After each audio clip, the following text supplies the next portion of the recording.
गोंडा में नहर विभाग का मुद्दा एक बार फिर से तूल पकड़ने लगा है। इसलिए अगर हम 4 सालों की बात करें तो 4 साल में 2 बार ऐसे मामले हो चुके हैं जब नहर विभाग की कारस्तानी को लेकर के लोगों को धरने पर बैठना पड़ा। देखिए आप बाएं हाथ से ये धरना चल रहा है और ये धरना पिछले 3 साल से ज्यादा समय से चल रहा है। इसके अलावा ये आप देख रहे होंगे बाएं हाथ से एक नहर आपको खुद दिखाई दे रही है और ये नहर जो है इसकी खुदाई अब से 4 साल पहले की गई, लेकिन जो 56 लाख रुपया है वो सालों पहले निकाल लिया गया। अगर हम बात करें तो 8 से 10 साल पहले 56 लाख रुपया इस नहर की सफाई के लिए निकाल लिया गया और ये बताया गया कि बाकायदा इसमें पानी बह रहा है, जबकि ये नहर जब से खोदी गई है तब से इसमें एक बूंद पानी नहीं आया। उसका कारण भी है कि जिस रोड पे हम इस समय खड़े हुए हैं, देखिए ये रोड है और इसका जो जंक्शन है ये दूसरे साइड में दूसरी नहर की जो पटरी है उस पर है और इस पे ये रोड बनी है जिसपे अभी तक कोई पुलिया नहीं बनी।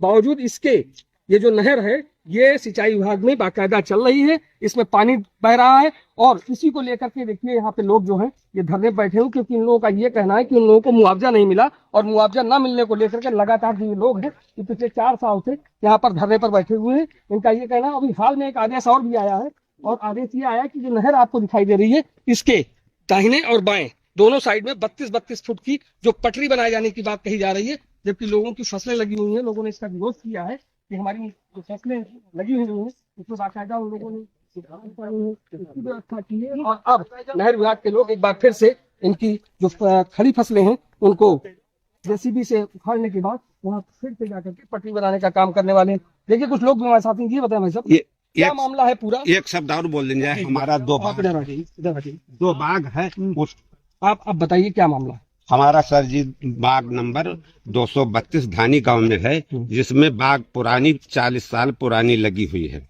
उसको कुछ दिन पहले थोड़ा सा जो नहर जबर खोदी गई तो उसको विध्वंस करके चले गए। अब जो शेष बाग बची है उसको 32 मीटर के नाव के अंतर्गत आज भी उसको विध्वंस करने के लिए हमको एक नया पैसा, पिछला जब बाग हमारा विध्वंस हुआ तब एक पैसा नहीं मिला और आज भी नहीं मिला।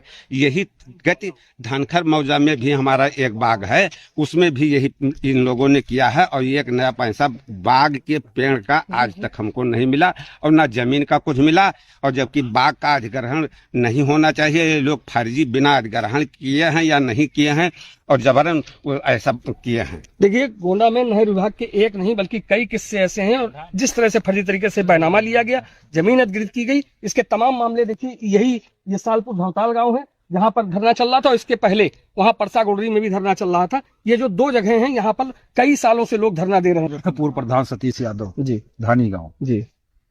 ये जब 56 लाख निकाल ली कि नहर चलत थी विभाग वाले सन 3 में, हमें लोगों कोई जानकारी ये लिए 10 माह वहां छिपावे पाए बिना नोटिस दिए अपने विभाग का अपन कह दिन कोई नहीं ली सन 10 माह अधिग्रहण कर ली वो छिपावे पाए। तो वहाँ हमारे लोगों दोष नहीं है, न जानकारी है कि कब अधिग्रहण की हो। जब खोदा आए तब पता लाग तो हम हाई कोर्ट गए, स्टे में मुकदमा वही विचाराधीन है। अब ये बिचवा में जबरदस्ती खोद ली फोर्स लगाए तो अब परसा गोड़री में 3-3 बीघा पट्टा दी नहीं करे बजमा किसान का, तो वही के बजमा हम लोगों का पट्टा दिए। हमार मांग है बिल्कुल बिल्कुल बिल्कुल अगर यही मैटर में रहे तो उनका दीन तो हमहू का दिए। अब नाई अगर इनके हो पावत है तो सरकार हुए चकबंदी है गांव लगाई दिए, मुफ्त में आके जमीन ले ले, हमें लोगों के बदले जमीन दे दिए। तीसरी बात आई है तो आज के रेट से दाम दे दिए। तो देखिए ये आप ये देख रहे होंगे दाहिने हाथ पे जो ये बैनर टंगा हुआ है, इसमें लिखा हुआ है अवैध भूमि अधिग्रहण निरस्त करो और दोषियों को सजा दो। ये बाकायदा ये जो नहर है इसका पूरा मामला है और ये नहर परसा गोडरी सालपुर धौताल गांव से होते हुए परसा गोडरी तक गई है। लंबी नहर है और 21 साल पहले इसको नहर को चालू दिखा करके और 56 लाख रुपए भी निकाले गए। बस अब ये बताइए क्या है पूरा प्रकरण? सर यही है, अधिग्रहण नीति जो है बहुत गलत थी। मरे हुए आदमी के नाम से नोटिस ली गई, मरा हुआ आदमी कहाँ नोटिस लेके उस हिसाब से इसको अधिग्रहण किया गया है। तो वो जो अधिग्रहण का तरीका है बिल्कुल गलत है। उसको निरस्त करके नए रेट से हम लोगों को मुआवजा दिया जाए, उसके बाद हम लोगों का कोई विरोध नहीं है। इसीलिए हम लोग ये बताइए कितने साल हो गया होगा ये जो नहर की जमीन है इसको अधिग्रहित हुई? लगभग खिरौनी में 2009 दिखावत है। क्या लोगों को सही तरीके से मुआवजा मिला? नहीं, मुआवजा तो किसी को नहीं मिला, एक भी पैसा नहीं। तो कैसे फिर अधिग्रहित कर दिया जमीन? सरकार समझे, अधिकारी जाने, अब हम क्या है उसमें बता सकते हैं। दादा जब नहर विभाग के लोग 56 लाख रुपया निकाल सकते हैं कि नहर चालू है तो अधिग्रहण क्या ऐसे ही हुआ? ये ऐसा है ना कि ये कर्मचारी जो है अपने विभाग को छिपाने के लिए ये सारा अधिग्रहण का अपने कागज में कर दिए, यहाँ किसी को इतला दिए नहीं, तो यहाँ के लोग क्या जाने कि क्या हुआ। अपने आप सरकार अब मनमानी कर रही है, ये कर्मचारी कर रहे हैं, कर्मचारी अपना छिपाने के लिए गलती अपना अधिग्रहण दिखा दिए। उस समय जो एसडीएम डीएम रहे होंगे वो जाने, उनको भी हमें तो पता है नहीं कौन डीएम था उस समय, वो अधिग्रहण करके अपना चले गए और ये अधिकारी उसको छुपाने के लिए, वो भी ये पहले वाले अधिकारी भी चले गए, बाद वाले कहते हैं कि हमारे को कुछ पता नहीं भाई उसके बारे में। अच्छा, अभी लेटेस्ट का क्या मामला है? क्योंकि 32 फुट जो बता रहे हैं कि इस नहर के इधर भी जो 32 फुट की जो पटरी बनाने की बात चली, उसको लेकर के क्या स्टैंड है? अब ये लोग ही कहा था कि 32 मीटर हमारा है, और हमार कहा मतलब है हमें नवा नहीं मिला है, चुप्पे अधिग्रहण की हो है, तो हर कुछ नहीं है, वही किसान का है।